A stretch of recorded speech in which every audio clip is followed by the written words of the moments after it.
Hi, everybody. Good morning, afternoon, or evening, depending on where you are, and welcome to this virtual session of Lacea 2020. It is my pleasure to introduce our keynote speaker for this session, Silvana Tenreyro. Silvana is Professor of Economics at the LSE, an external member of the Bank of England's Monetary Policy Committee. She obtained her BA in Economics from Universidad Nacional de Tucumán in Argentina, and then MA and PhD also in Economics from Harvard University. Silvana was co-director and board member of the Review of Economic Studies and chair of the Women's Committee of the Royal Economic Society. She's fellow of the British Academy. Her main research interests are in macroeconomics, particularly monetary policy, international and macro development. I'm a big fan of Silvana's work, so I'll just cite a few papers that I really enjoyed reading over the years. So she has a very interesting agenda on sort of the composition of economic activity and macroeconomic volatility. That includes 3 papers that I really like: Volatility and Development in 2007 in the QJU, joint with Miklos Koren; Technological Diversification, also joint with Miklos in the AR in 2013; and Diversification Through Trade with Francesco Caselli, Miklos, and Milan Lizicki, also in the QJE this past year. She also has produced in many other areas in macroeconomics, including monetary policy. In that area, I particularly like the timing of monetary policy shocks with Giovanni Olivet in the AR in 2007, and a more recent paper, more sort of with a policy take, that's Optimal Inflation, the Phillips Curve, joint with Michael McLeod in the NBR Macro Annual this year. Her talk is going to be about dollar dominance and the impact of monetary policy. Silvana, you have 1 hour. Thank you very much, Carlos, for the kind introduction, and to Lacea and Raquel Fernandez for the opportunity to speak today and to share my work with Michael McLeod. So today I will zoom in on a question that is part of a long-standing academic debate and that is very relevant for the conduct of macroeconomic policy in many Latin American and Caribbean countries. So the question is, can monetary policy help stabilize the economy in a world with dollar dominance? And though the question of stabilization, of course, is a perennial one in macroeconomics, I would like to answer it from the perspective of the many economies, often emerging and developing economies, that are exporters of commodities or of goods and services traded in fairly competitive global markets. And concretely, I will focus on economies that use the US dollar as the main currency of invoice. And the goal, as I said, is try to understand how that dollar dominance affects the transmission of monetary policy to the real economy. So let me start with the motivation, why we're asking this question. As highlighted in the work of Linda Goldberg and Cedric Thiel and Gita Gopinath, the US dollar is the main currency of invoice in international trade transactions.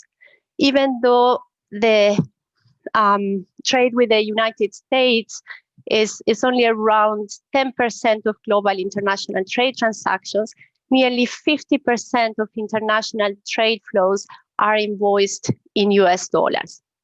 And this is illustrated in this chart. The light blue bar here shows a country's exports to the United States as a share of their total exports.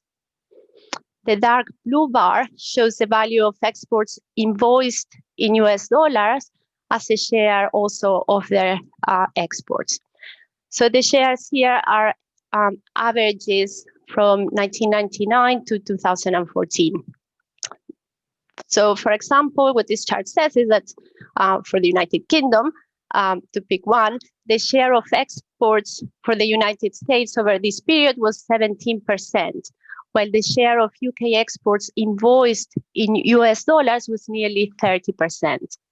For countries like Argentina or Brazil, the share of exports invoiced in US dollars is nearly 100%, even though their export shares to the United States are well below 20%. The dollar dominance in international trade has led to a new paradigm that is shifting policy views in significant ways. The inference that has been drawn from this dollar dominance is that an exchange rate depreciation by a non-US country invoicing in dollars does not provide a boost to exports. In the jargon, there's no expenditure switching towards that country's exports when its currency depreciates. And this, the argument goes, means that flexible exchange rates have a more limited role as automatic stabilizers, and hence the exchange rate channel of monetary policy is weak or much weaker than we used to think.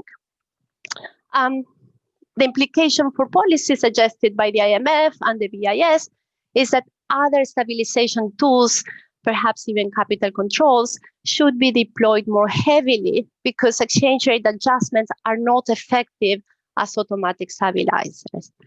This is an example from a statement by the IMF 2019 report. The IMF says that exchange rate flexibility may need to be supported with other policies. Exchange rate changes have muted effects on the trade balance in the short term, including because of the limited response of export volumes.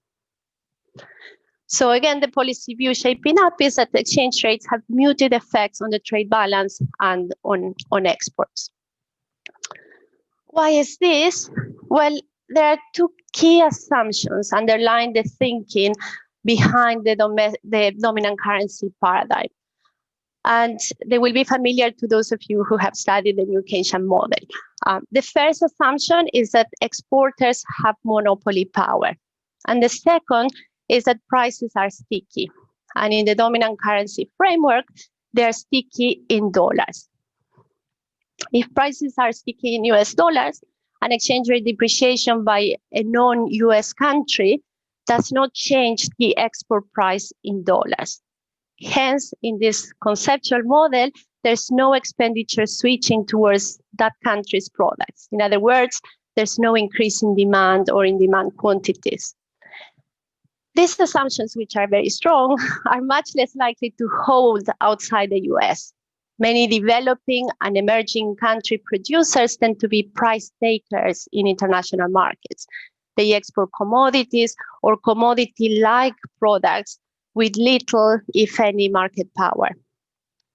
And while the prices of those products are often quoted in US dollars, those prices are completely flexible.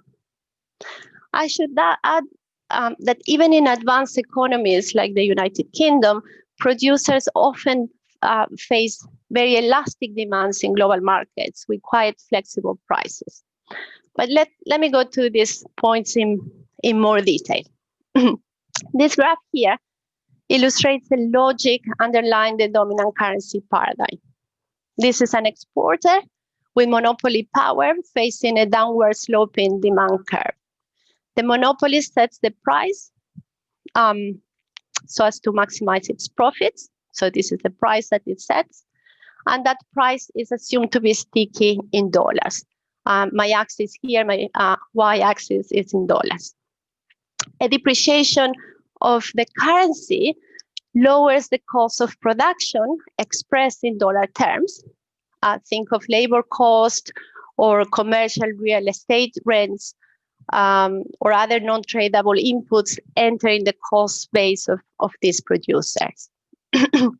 These costs tend to be set in pesos, so a depreciation shifts the cost curve downwards when expressed in US dollars. So that's what's graphed here. This depreciation is shifting downwards the cost curve. So in this setting, the profitability of the exporter increases, but her price doesn't change because it's assumed to be perfectly sticky. And so the quantity doesn't change. The quantity demanded doesn't change. Hence, the depreciation does not boot exports for these monopolies. Now, what the standard new Keynesian model misses is that a large share of emerging and developing countries are commodity exporters. And these, incidentally, are the typical clients of the IMF.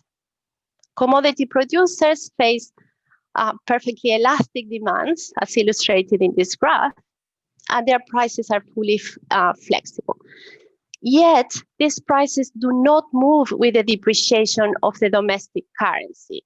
Why? Because the producer takes these prices as given. They are determined in global markets. However, in this case, as you can see, export quantities increase with the depreciation, and a lot. Again, a depreciation of the currency reduces the costs expressed in dollars. The only constraint for this producer is capacity, but not demand. Now, the thinking behind the IMF and the IMF report in 2019, as well as the work of Gopinath and co-authors, consider that the lack of pass-through from exchange rate depreciations to export prices is evidence of sticky prices in dollars. But as illustrated here, one obtains zero pass-through to export prices also if the producer operates in a very competitive market and her prices are fully flexible, as in the case illustrated here. So that's not really a good test for the paradigm. US dollar prices of commodities do not change with the depreciation, but that's not because of sticky price frictions. On the contrary, limited pass-through comes from competitive global markets. But the exception does not stop at strict commodities or perfectly homogeneous goods. Many producers in developing, emerging, and indeed in advanced economies outside the US are closer to commodity exporters in that they face fairly elastic demands and their prices are fairly flexible. The pass-through to export prices might be small, but that doesn't mean that quantities do not move. On the contrary, with very elastic demands, quantities might move a lot. And this is illustrated in this graph. Again, a depreciation lowers dollar cost of production.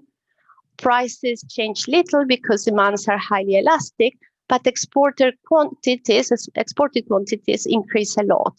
How much they increase is largely determined by capacity, which is captured here in a very stylized way by an upward sloping marginal supply curve, marginal cost curve. So just to recap, with monopolists and sticky prices in US dollars, a depreciation by a non-US country does not affect export prices or export quantities. Monetary policy and exchange rate movements have no impact on exports. However, with commodity or commodity-like producers and flexible prices, an exchange rate depreciation also doesn't affect export prices much, but it increases export quantities. Monetary policy can give a big boost to exports and hence to output. The limit to any expansion here is determined by capacity, not by demand. So let me make a few remarks on the literature. The dominant currency literature has obviously pushed the frontier in the field enormously, making it face the reality and the implications of dollar invoicing or vehicle currency more generally. Parenthetically, as it turns out, a few other currencies are also important in international trade, the usual suspects, as documented separately in the work of Denis Novi and Giancarlo Corsetti and co-authors. But invoicing in US dollars doesn't imply that prices are sticky in dollars, nor that there is monopoly power in pricing. Indeed, as conjectured by McKinnon back in 1979, and as suggested by the evidence in Goldberg and Thiel, it is possible that the more competitive the market, the more likely a producer would invoice in a dominant currency. Commodities are, of course, a quintessential example, but as I said earlier, there are also other goods and services that are not exactly commodities, in which producers are essentially price takers. And I would like to stress that what seems like a small and indeed very common assumption in this literature has huge implications for monetary policy effectiveness and for the role of exchange rates as automatic stabilizers. As such, the assumptions are really immensely consequential for the advice that the IMF might give to its clients. Let me now introduce a model which we will use to answer the question following this literature. And then I will discuss empirical evidence and finally conclude. So turning to the model, we stick very closely to the dominant currency model of Gopinath and co-authors, and we try to deviate minimally from it to stress our key point. Indeed, we show that minimal deviation can be hugely consequential, both from a positive perspective, but also for the implications, the policy implications. The model is a standard New Keynesian model. We focus on the small open economy version of it, but the arguments extend to the three-country version. Financial markets are assumed to be incomplete. There's no international risk sharing, but there is perfect risk sharing within a country. In terms of production and competition, as in Gopinath and co-authors' work, we allow for strategic complementarities, which imply variable demand elasticities and variable markups. Moreover, as in their setting, we also allow for imported intermediate inputs or input varieties. Both of these assumptions, the strategic complementarities and the imported input varieties, tend to attenuate the responses of exports to exchange rates and in some sense strengthen the results in the literature. But in our setting, as I will show, we still see a very sizable response of exports even while retaining those assumptions. The work of Gopinath and co-authors uses as a parameterization very low elasticities of substitution across goods, irrespective of whether that is across sectors or across varieties within a sector produced by different companies, whether domestically or abroad. So, for example, the crude oil produced in Mexico is different from the crude oil produced in Argentina, and the elasticity of substitution between them in steady state is assumed to be 2, the same as the elasticity of substitution between oil and, say, Apple or educational services. This is different from other models of international trade. For example, in Eaton Cortum or Alvarez and Lucas, a given variety, say oil or omega in the model I will present, can be produced domestically or abroad at very different costs, of course. But the oil in Mexico is the same as in Argentina, the US, or Saudi. So essentially, that elasticity of substitution in Eaton Cortum or Alvarez and Lucas is infinite, which leads to perfect competition in that variety. Now, we take a middle-of-the-road approach and assume that the elasticities of substitution across varieties are finite, as in Gopinath and co-authors, but aligned with the numbers in Broad and Weinstein for more homogeneous products. So producers still have some market power, and competition is not perfect, but they face much flatter demands for their variety. And consistent with that, we stick to the monopolistic competition assumption in the dominant currency paradigm. On wage setting, we follow the literature, the dominant currency paradigm, and assume wages are sticky in domestic currency, and their adjustment follows a Calvo process. This captures the relatively higher importance of trade unions and collective bargaining in these economies. Different from the dominant currency model, we allow for flexible prices. They are invoiced in dollars, consistent with their demands being very flat. This, parenthetically, is one of the insights from state-dependent models. When demands are very elastic, the cost of not adjusting prices is large, because a small change in prices can lead to a big increase in profits. So the flatter the demand, the more flexible prices will tend to be. In other words, in more competitive markets, the assumption of sticky prices is much less suitable or appealing. Prices are quoted and invoiced in dollars here, but there are no frictions making them sticky. We compare this to the assumption of sticky prices in the dominant currency model. So let me get to it. We consider a small open economy, denoted by H, and the rest of the world, for which we use R. The dynamics of the rest of the world is taken as fully exogenous.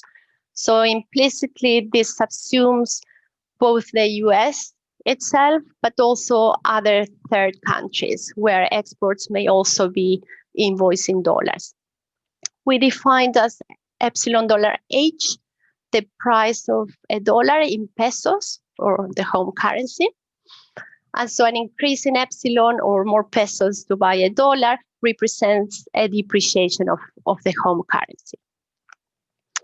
Households maximize their expected lifetime utility, given by this expression, over consumption and labor effort. Consumption here aggregates varieties denoted by omega, which are produced domestically and abroad. We use the same consumption aggregator as Gopinath and co-authors, as proposed by Keynote and Willis, which leads to variable markups. The resulting consumption demand for a given variety is described by this expression here, where the H is a demand aggregator. And again, it all builds on the work of Miles Kimball. The parameter gamma governs the degree of home bias in consumption. And the little epsilon is the superelasticity or the elasticity of the markup. When epsilon goes to 0, we're back to our safe territory of CES, constant elasticity of substitution. Workers are differentiated depending on the trade union they belong to, which results in different wages. But for the sake of simplicity, we assume perfect risk sharing for workers at home as it's standard in this literature. This is captured in the budget constraint faced by consumers. Consumption spending minus debt payments, both domestic and foreign, equal wages, profits that are rebated to agents, and future debt, again, foreign and domestic. We have a standard uncovered interest rate parity condition here, and since the US interest rate is taken as exogenous, a reduction in the interest rate at home, or looser monetary policy, will depreciate the currency. So all very standard. The production process combines workers and intermediate inputs, which can be, again, produced domestically or abroad. We assume that intermediate input varieties are aggregated in the same way as consumption varieties, which leads to this simplified expression for overall spending. Producers here use a CES combination of labor services, leading to a standard labor demand function. And as mentioned, trade unions adjust wages following a Calvo-type process. We compare flexible prices with sticky prices a la Calvo. Export and import prices are either set in dollars or in the producer's currency. Each can be set differently in each country. For firms that cannot adjust prices in dollars, a depreciation of the peso increases their profits, as domestic costs do not increase by an equal amount, given workers are still paid in pesos. But export prices and export quantities do not adjust much. Only prices of those touched by the Calvo ferry won't can adjust. So that leads to a very small adjustment in quantities. For firms that adjust dollar prices, export prices fall. But if the demand elasticity is very high, the fall is little or small. And regardless of whether the price changes or not, export quantities increase. The higher the elasticity of demand, the more they increase. In the case of flexible prices, the extreme, the optimal dollar price will be given by the standard formula and markup over the marginal costs. We close the model using a simple inflation targeting Taylor rule with smoothing. So here, new HT denotes a monetary policy shock in the home economy. I star is the equilibrium interest rate. Pi H is domestic price inflation. Rho captures the degree of smoothing, and phi measures the responsiveness of monetary policy to inflation. So let me now turn to the simulations. For the calibration of the model, we follow Gopinath and co-authors, a year paper, except where highlighted in red.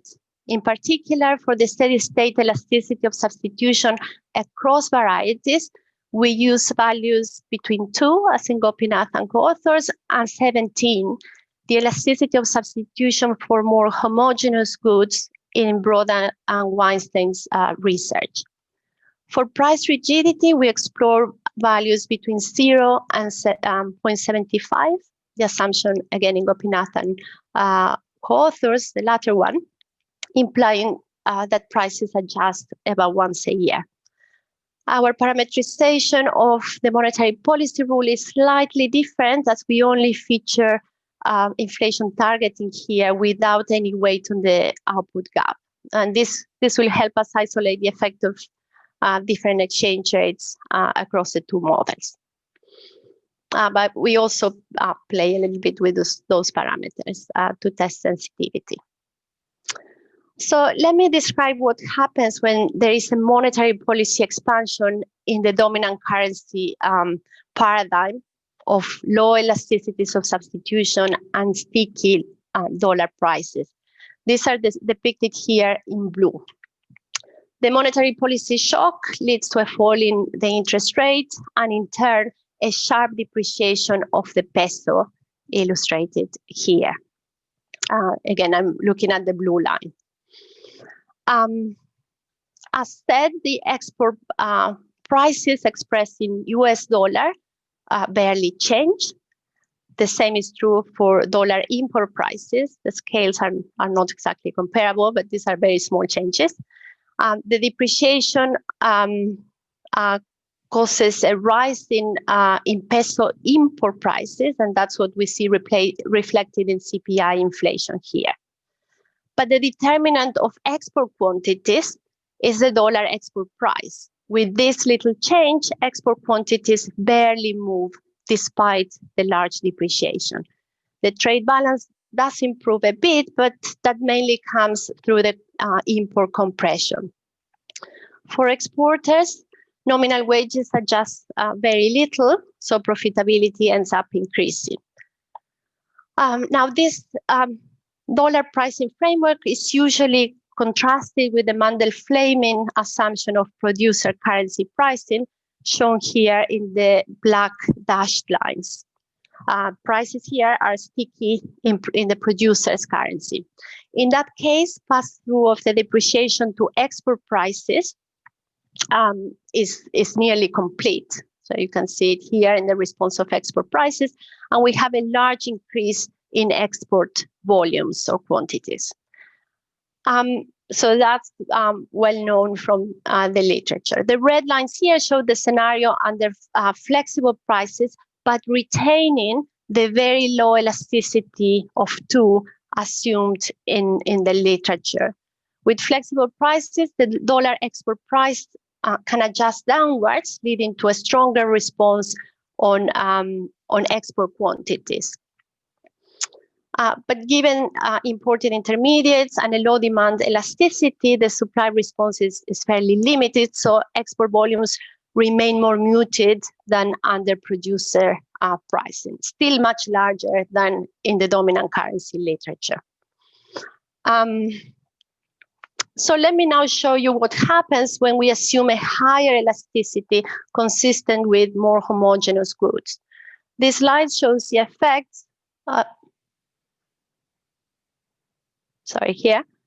This slide shows the effects of a monetary policy shock when you use a higher elasticity of 17. This is closer to the elasticity of substitution that we would expect for goods such as commodity exported by many emerging markets. It is also consistent with, as I said, with the findings in Broda and Weinstein. The red lines, again, show the response under flexible prices, where the same monetary policy shock leads to a more persistent depreciation. The export volume response is an order of magnitude larger than on the previous slide, and is far larger than the response and the producer pricing with the lower elasticity that I showed you again in the previous slide. This is despite the fact that we see a relatively muted response in export prices, which only fall by a small amount. The scale here is again smaller than in the previous graph. The overall response of export is 5 times larger than in the dominant currency paradigm. The remaining responses are all qualitatively similar to those on the previous slide with a slower elasticity. The key difference from the previous plot is that with higher elasticity, more of the flexible price response to the depreciation comes via higher export volumes rather than export prices. So bottom line from these two sets of impulse responses, despite the high share of imported intermediates in production and dollar pricing, our model with flexible prices and relatively elastic demands leads to a larger response of export volumes to the exchange rates. And so let me discuss the intuition now for these results, going back to the initial graphs. If we assume for simplicity either fully fixed or fully flexible prices, and if PR is the dollar price charged by, say, an Argentinian exporter in the rest of the world, we have these 3 possibilities. First, under dollar pricing, the export price doesn't change. That's the first line here. Second, under producer currency pricing, the export price changes in proportion to the depreciation of the peso vis-a-vis the dollar. And the third, under flexible pricing, the price charged abroad depends optimally on the combined effect of the depreciation and the final change in marginal cost. Under flexible prices, we can see illustrated here in this graph, pass-through will tend to be incomplete as the export expansion leads to an increase along the marginal cost curve, offsetting some of the effect of the initial depreciation.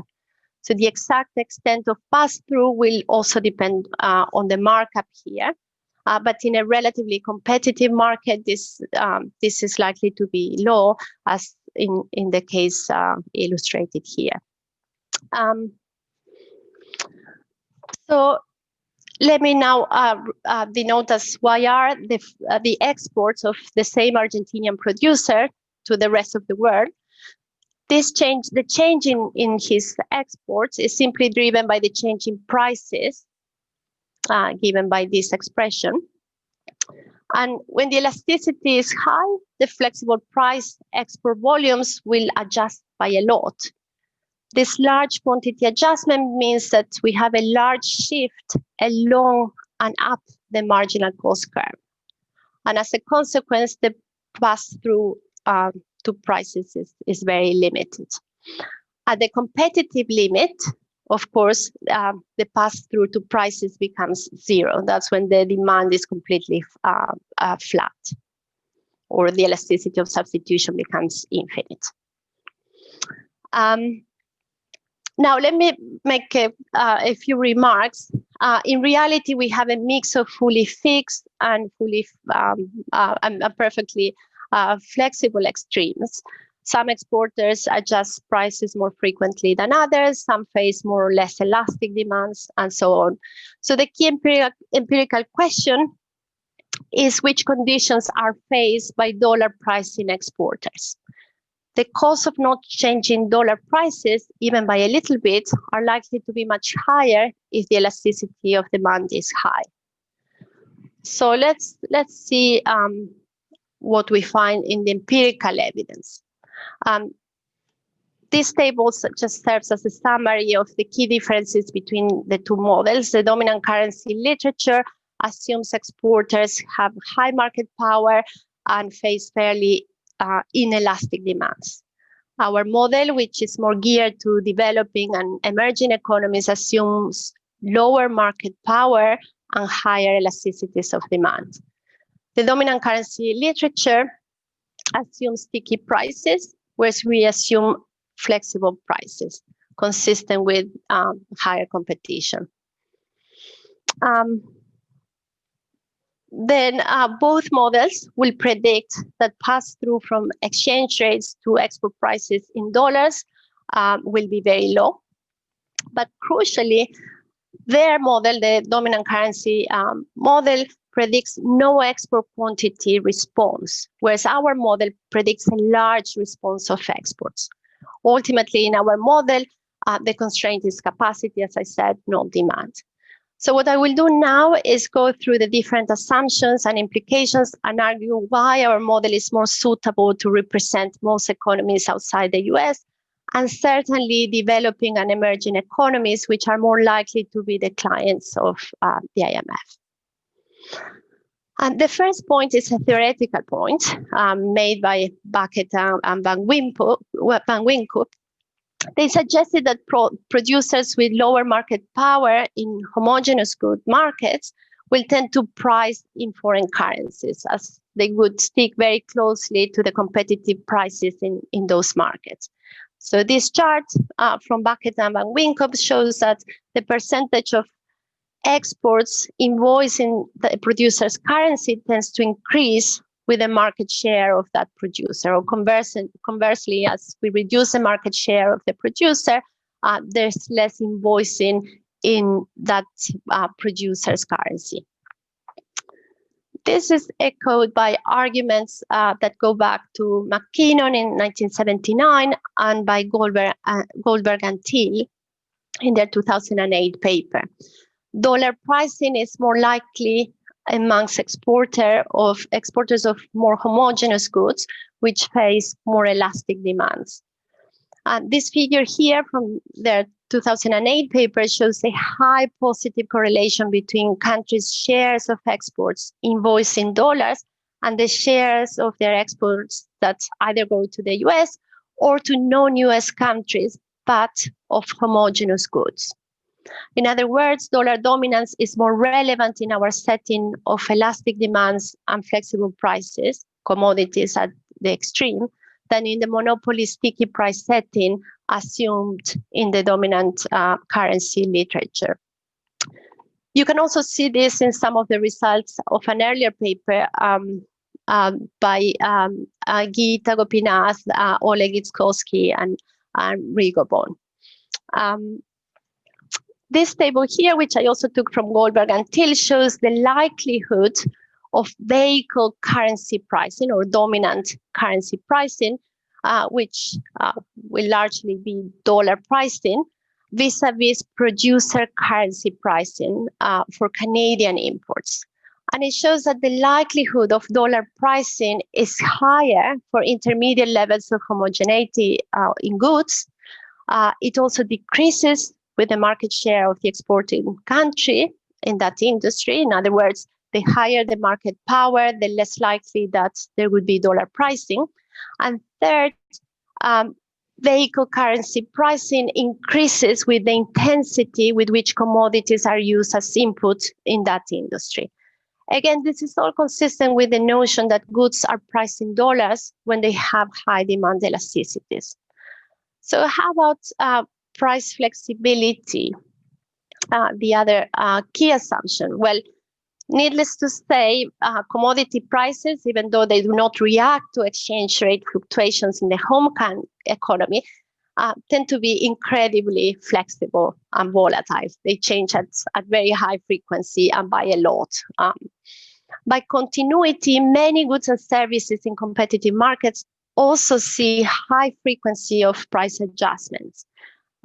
Indeed, and in earlier work, Gopinath and Ikoski had found that for the subsample of dollar invoice US manufacturing imports that have the highest price frequency, 30% repriced each month, corresponding to a median duration of around 3 months. Price duration is even shorter for more homogeneous goods. So let me turn to the test of the dominant currency paradigm. I will start from the premise that exchange rate changes have small effects on export prices in US dollars. The dominant currency literature interpreted this as evidence of price stickiness. But as I hope I make clear, for commodity producers with flexible prices, an exchange rate depreciation does not change export prices either. This seeming lack of pass-through does not imply stickiness. On the contrary, those prices are perfectly flexible. The lack of pass-through into prices cannot really distinguish the two models. The key test of the model, or the two models, lies on the behavior of quantities. And here you can think of two alternative approaches. The first, which was followed by Gopinath and co-authors and the IMF report, is to regress bilateral trade flows on bilateral exchange rates. Now, this is temptingly appealing, but identification in this set of regressions is hugely challenging. Exchange rates move for a reason. They are not exogenous. That is why they're called automatic stabilizers. When exports are falling, monetary policy tends to expand and exchange rates tend to depreciate. So the reverse causality stemming from quantity to prices will tend to bias the estimated coefficients in the opposite direction. Similarly, if there is, for example, a fall in actual or expected productivity in tradables, exports will fall and exchange rates will depreciate to counterbalance that fall. And again, this is why they're called shock absorbers. More generally, many other variables in the gravity equation are endogenous, making causal inference very challenging. A second approach, which is one way of circumventing this problem, is to analyze the effect of monetary policy shocks, which move exchange rates, but should be in principle orthogonal to other determinants of export volumes. Essentially, monetary policy shocks can be thought of as external instruments for the exchange rate. Now, many people have looked at the effect of monetary policy shocks in the context of small open economies. Ideally, one would like to do this for Latin American and Caribbean economies or emerging and developing economies, but it's harder to identify those exogenous monetary policy shocks to use as instruments, given that there has been more variability in their monetary policy institutions and exchange rate regimes. The challenge is on the econometric side and in the data. So let's see what we can learn from the more advanced small open economies where identification is much easier. So this plot I'm showing here, I took from Champagne and Seckel. It looks at the effect of a contractionary monetary policy shock in Canada. And the monetary policy shock is constructed using the narrative approach. 100 basis point policy contraction here causes an initial appreciation of the Canadian dollar vis-a-vis the US dollar. The graph shows also a significant fall in exports, and which takes place quite quickly. Over time, the currency eventually depreciates as GDP falls, which is exactly the identification challenge I was mentioning earlier with identifying exogenous exchange rate movements. But the point I want to stress is that the export fall persists, even if later in the quarters it's harder to identify the causal impact. Imports do not react initially, but eventually they also fall with the overall fall in GDP. The responsiveness here of exports, notice that the scale is much larger than for GDP, is consistent with our model in which Canadian producers operate in quite competitive product markets abroad. This slide shows similar responses for the UK economy now. So it shows a tightening of monetary policy in the UK. And the results are taken from the work of Cesabianchi, Thwaites, and Vikondoa, who use high-frequency identification to isolate the effect of monetary policy shocks. Again, we see a significant appreciation of sterling in response to the monetary policy tightening. And we also see a sharp and significant fall in exports and imports. And this, again, is consistent with our approach and our model. Export quantities respond a lot, even in settings with vehicle currencies as in the UK. So let me now try to turn to the conclusions and so that we can have some time for a Q&A. The dominant currency paradigm has advanced the frontier of this literature in many, many directions. But the standard framework has adhered to two features that are not realistic for most developing and emerging economies, and indeed not even for most non-US advanced economies: monopoly power and sticky prices in export markets. Though this might seem an innocuous assumption, it has huge consequences for policy. So it's critical that those assumptions are properly scrutinized. The empirical evidence suggests that exporters invoicing in dollars are more likely to be flexible price takers. And a limited example of that is commodity producers. Both in the dominant currency paradigm and in the modified model I presented, pass-through of exchange rates to export prices is limited.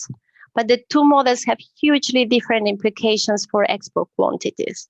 In flexible, competitive markets, monetary policy and exchange rates can stabilize the economy via the standard trade channels, even with dollar dominance.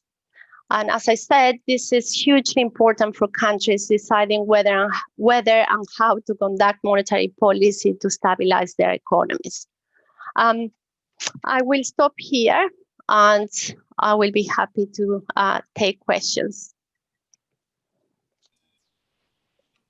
Many thanks, Silvana, for the great presentation, and right on time, actually a bit earlier.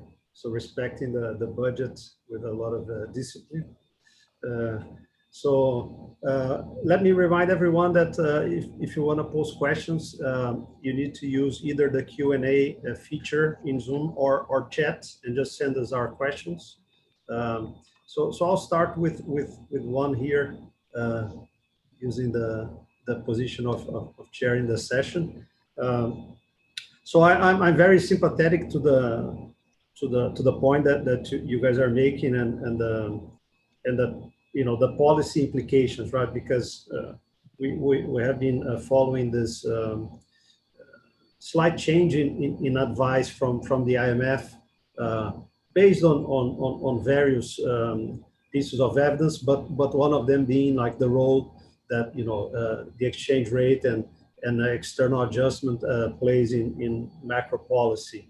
So I'm very sympathetic, and I think this is a great example of this research that's focused on a relevant policy question, and that then we can debate with more evidence. So one question I would have for you, Silvana, which is slightly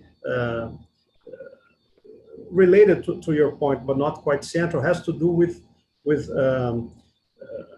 economies. I have here in mind Brazil, right? So Brazil is an economy that over time has become more and more like the countries you have in mind here, which are predominantly commodity exporters, right? So over time, Brazil became increasingly a commodity exporter in agricultural products and even in oil. But it's still a country that has a relatively diversified industrial base with some industrial exports. And there's also a channel that's relevant that you touched upon briefly, which is the role of imported inputs, right? So in that case, if imported inputs are a relevant factor of production for these manufactured goods, so you have sort of a cost channel operating at the same time that when the currency depreciates, you have this boost to commodity exports, but you have this sort of adverse or cost, quote unquote, shock to the production. So could you elaborate a little bit on that? So how we could use these kind of economies to think about the point that you're making in the paper? Yeah, I mean, that's a great point. We stack the cards against us in the sense that we load a lot of imported inputs in our calibration, as in Gopinath and co-authors' work. So that's there. And I think we're maximizing the presence of imported inputs in order to, again, play the game and be comparable to the existing literature. But ultimately, if you think of the cost base of Brazilian producers, they will have obviously a significant share of imported inputs, but where the profitability comes from, and that's where exchange rate depreciations have a kick, is from the fact that a large part of the cost base is wages and possibly commercial real estate or land. And those are typically priced in home currencies and hence do not respond to the depreciation one for one. So I think again, at this stage we're talking about the calibration. What's the significance of imported inputs in the model? We go for the maximum that the literature has picked, which sort of, as I said, stack the cards against finding an effect for exchange rate depreciations or exchange rate movements. And even there, we find a huge impact. So it's there, and it should be there in careful calibrations. Ours is, I would say, a first pass. My sense is that if we were more careful with the calibration, the share of imported inputs in the model would be lower than what we are feeding in at the moment. Okay, many thanks. I think that makes total sense. For those sectors, you do have these two forces that you're emphasizing. I think that maybe like if you really split the exporting sector into one that was more in these commodity markets versus one that was more in the differentiated manufactured goods, then you probably have some sectoral shifts whereby the exchange rate depreciation really stimulates the exporting, the commodity exporting sector, which is the focus of your paper, and maybe the manufactured goods sector would be hurt a little bit more by the imported inputs channel. But I completely agree that for like let's say one sector exporting model, you loaded heavily on the imported inputs channel. Yeah, but since you mentioned that the depreciation also sort of shifts other margins that we're not contemplating here. So for many producers at the fringe that were not exporting, but now with the depreciation actually can sell in export markets, because they become more competitive vis-a-vis their wage costs. So you can have entry from that margin that could also boost the manufacturing sector. And that's why typically when you talk to producers even in the manufacturing sector, more differentiated sector, in Latin American countries, they tend to see depreciations as boosting their profits. That's my experience talking to. So you typically see the entry of non-competitive producers once you have a depreciation. Now they can actually enter that market. And again, that's not in the model, but should be also taken into account in a more comprehensive model with entry and exit. I think that's right. That resonates also with Brazilian experience. Here, there's this joke that whenever you ask industrials what's the right level for the exchange rate, they say it's always 30% more depreciated than the current level, no matter what. So that makes Silvana, Silvana, we have one question here. So fabulous presentation. And how is the IMF responding to this? So as you mentioned, they're having sort of this view about the role of exchange rates as shock absorbers and how it affects the power of monetary policy. So how are they responding to this? Have you engaged in the debate in the policy forum? Okay, thank you for the comments. This is the first time I present this, and we literally finished the slides yesterday night. So we will see how they react.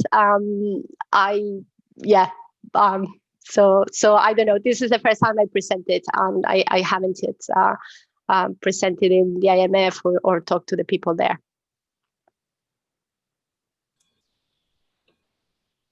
Okay. Yeah. So let me remind attendees that you can send questions using the Q&A feature or the chat feature. So I have a couple more questions here. One is, should the Federal Reserve consider the effect of the dollar on commodity markets when making monetary policy decisions? Oh, I'm not in a position of answering that question. That's a question for policymakers in the US, and it depends on what goals they have. Obviously, there are many externalities, and they have to weigh many different factors when they take monetary policy decisions. But that's not for me to say. I'm not. And partly because of my position at the Bank of England, I cannot comment on monetary policy by the Fed or other central banks. Right, so you cannot use only the academic hat at this point. I completely understand.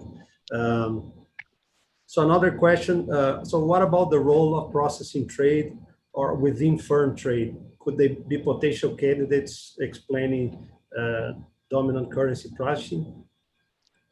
Processing trade? Yes, the role of processing trade or within firm trade. I guess maybe it's like multinationals or transfer pricing type considerations. That's what I can grasp from the question. Right. Laszlo, if we are misunderstanding, feel free to please clarify. Yeah, so that's something that we haven't sort of studied. That would be a case of prices that are not really allocative. So I guess when one's look at the evidence, one would have to be very careful about how to read those prices. And I haven't. We haven't looked at the micro evidence or the data I presented you are from other studies and they're fairly aggregated. But it's a very important consideration when people look at pass-through of exchange rate to prices or the frequency adjustment of prices. If these are within firm prices that are not allocative, they are not meaningful and not relevant for our models, really. So it's very important to identify them and not to read anything from those. So that's definitely a point to take into account in the empirics. Yeah. Okay, Very good. So let me just check here. Okay. Okay, Silvana. So if there are no more questions, we'd like to thank Silvana for a great presentation. Once again, on a topical policy that's really very relevant for policy. And we'll continue with the other panels in Lacea 2020. Thanks everyone for joining us. Thank you very much again. Bye. Very much, Silvana. Thank Thanks. you, Silvana. Thanks, Raquel. Bye.